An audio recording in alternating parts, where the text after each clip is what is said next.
and welcome to Little Blue Pot and the 31 Days of Mental Health. Today I'm going to be talking about alternative or complementary therapies. Info is taken from rethink.org, and so there's 8 altogether. I'm going to list them and then I'm going to go through what they are. So first one is acupuncture. Oh no, my top's gone all weird.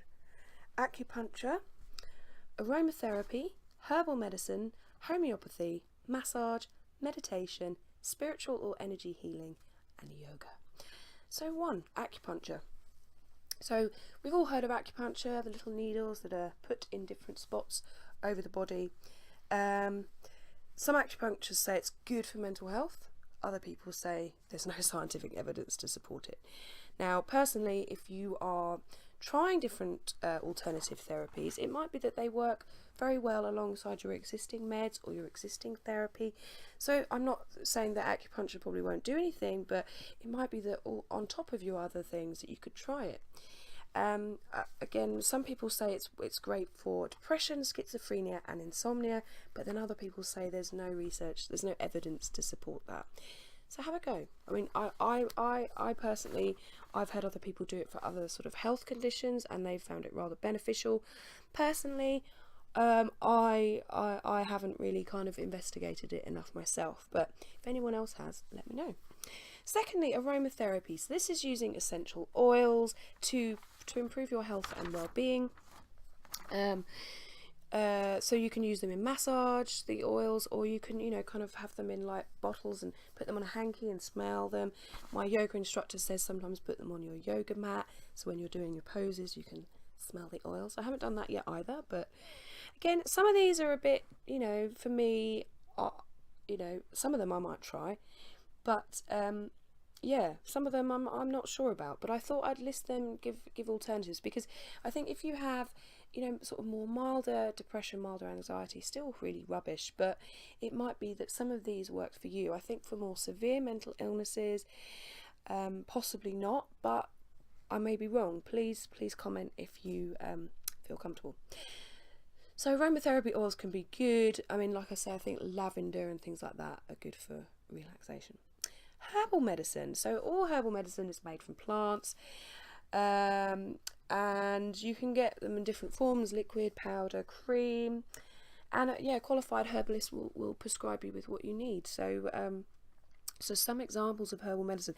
There is a bit of a warning here. If you are already taking medication, prescription medication, then do not take herbal medicine alongside it.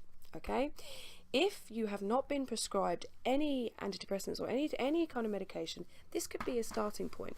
I personally think that things like St. John's wort, I've heard such good things about depression. And there's some other ones here. So valerian is good for anxiety. Passion flower, apparently that's good for anxiety, nervous tension, and can also act as a mild sedative. Bark flower or back flower remedies, so that's good for anxiety, panic and trauma. Rose root or rhodiola is good for stress, anxiety and headaches. Sage, I love sage.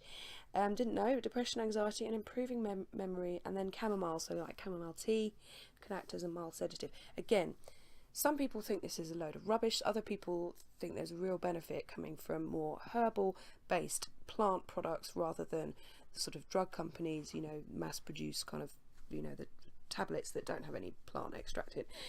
Again, St. John's wort can be very powerful. If you are already on an antidepressant, do not take St. John's wort, okay? Because it could mess up with your tablets and probably make you more ill. If you are interested in doing this, speak to your pharmacist or your GP, and also maybe try and have a really decent consultation with your herbalist to make sure that they know your full history. So that's herbal medicine. Number 4, homeopathy. Sorry guys, I don't really understand this one. I'm not really into it either. So homeopathy is based on the idea that a substance that causes certain symptoms can also help to reduce those symptoms. Okay. Substances are watered down and shaken. Homeopathy practitioners believe that the substance will be more effective to treat symptoms if watered down by a large amount. Now, the National Care for Excellence does not recommend homeopathic medicines, but however, some GPs may support it, some hospitals may recommend it, and again, it's entirely up to you. Have a try. If you don't like it, don't do it. These are just alternative things for people that may not want to go down the typical prescription drug route. And I have heard good things, so not about homeopathy. I haven't heard many good things about homeopathy, but correct me if I'm wrong in the description, in the comments below. Massage. Massage therapists will use their hands to rub your body to get rid of tension and to help you relax. Now, I'm very lucky that my boyfriend Andy is very, very good at massages, and he does a really good shoulder and neck massage, and almost, yeah, up to the head as well, because I get a lot of tension in the trapezius muscle, so all this diamond muscle that goes from your neck to your shoulders and then down, and that's where I hold a lot of tension, a lot of stress, a lot of emotion. And when I feel sore, when I feel tender, when my fibro points are kind of feeling a bit tender as well, Andy gives a really good massage, so that's really good. But obviously, if you don't have someone to give you a massage, then there are self massage videos, I think, on YouTube. Have a go, see if you like those. I'm doing it myself now, just getting all of these little pressure points. Sometimes it's really nice to give a little bit of self-love as well, so let's all do it now. So give ourselves a nice little massage. There's different types of massages. I personally prefer really firm, really hard, like almost about to break my spine kind of pressure, but other people, when I've massaged them and I've done that, they'd be like, oh, that really hurts. So everyone's different with all of these. Everyone's different. Everyone will have good, bad experiences.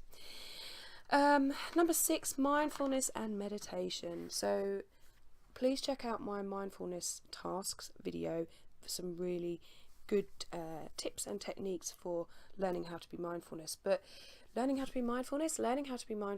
thing is, you can do this in your day-to-day life. You can incorporate mindfulness into your day-to-day life. You can have a mindful walk, a mindful shower, mindful eating, mindful exercising, all of that kind of stuff. So you're really focusing on the present, focusing on the moment, which is what mindfulness is about. It's about being in the present and not thinking about the past or the future. So when you're doing your breathing, if you're doing a breathing meditation, try apps again here, apps, YouTube, online, things like that, because there are so many mindfulness and meditation apps out there. Find the right one for you. Start off small, grow. Don't start off by doing a 20-minute meditation sitting still, because you won't. It'll probably hurt your back, it'll probably make you feel annoyed, and probably make you feel a bit silly. Start off with sort of 2-3 minute spaces. I think there's even an app where you can kind of like, it says just do nothing for 15 seconds, and you watch this little time thing go around, and you're like, oh, I feel quite relaxed. So whatever works for you. Mindfulness is about being more aware of your thoughts and feelings, and if you're more aware of those thoughts and feelings, you are more able to deal with them better. Number 7, spiritual and energy healing. Some people are probably going, huh, but I've actually had Reiki healing before, and it was really, really amazing.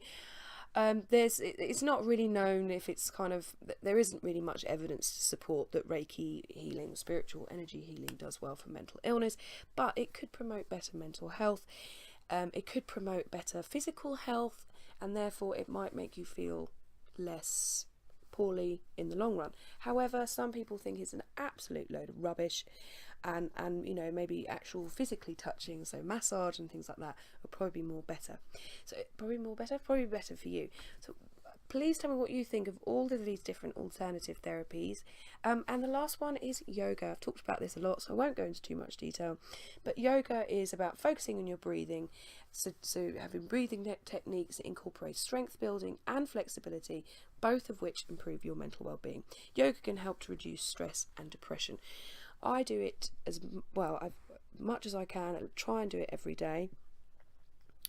Most days I do. And when I haven't done it, I notice the difference in my mood. I feel much more with it on top of things when I've done yoga that day. So let me know what you think about those alternative therapies. Again, if you are trying to promote better mental health, it might be worth trying some of these, or it might just be worth not doing them at all. It's entirely up to you, but hopefully those have given you a bit more insight into the types of alternative therapies. And click on the link in the description to find out more about all of those. And again, try apps, try YouTube, see if they've got anything that you can have a go at online for free. So that has been alternative therapies for mental illness. Please let me know your thoughts. Have you tried any of them? Have they worked for you, or do you think all of these are rubbish and you have alternatives for me? Then please let me know.